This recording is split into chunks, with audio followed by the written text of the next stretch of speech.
Oh, who can tell save he whose heart hath tried? Lord Byron. Bridget sat on the floor of her room with her heart pounding. On the carpet lay 4 envelopes, all addressed to Bridget and Perry Vreeland, all with Alabama postmarks. They were from a woman named Greta Randolph, her mother's mother. The first letter was 5 years old, and it asked them to attend a memorial service in honor of Marlene Randolph Vreeland at the United Methodist Church in Burgess, Alabama.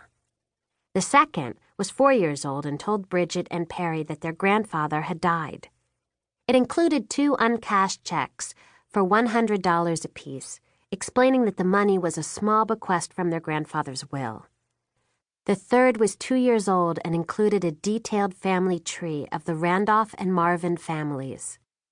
Your heritage, Greta had written across the top. The fourth letter was a year old, and it invited Bridget and Perry to please come visit whenever they could. Bridget had never seen or read any of them until today. She'd found them in her father's den, filed with her birth certificate and her report cards and her medical records, as though they belonged to her, as though he'd given them to her. Her hands were shaking when she went into his room. He was just home from work, sitting on the bed and taking off his work shoes and black socks, as he always did.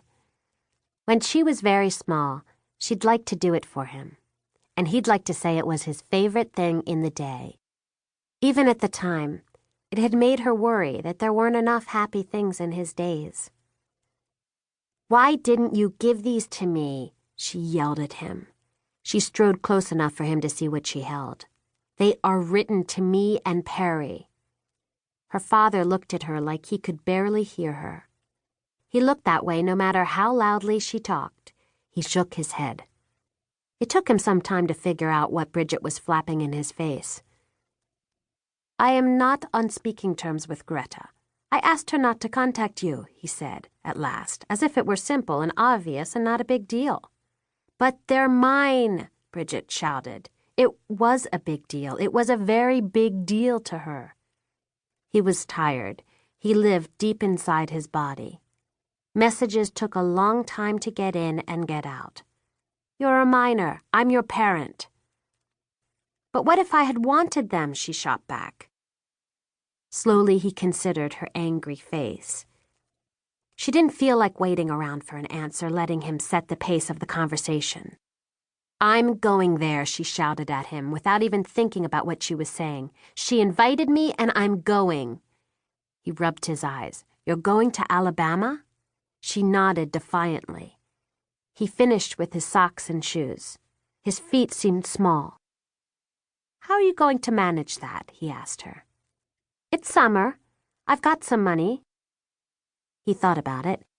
He couldn't seem to think of a reason why she couldn't. "I don't like or trust your grandmother," he told her finally. "But I'm not going to try to forbid you to go." "Good," she snapped. She went back to her room as her old summer dissolved and her new one dawned all around her. She was going to go. It felt good to be going someplace.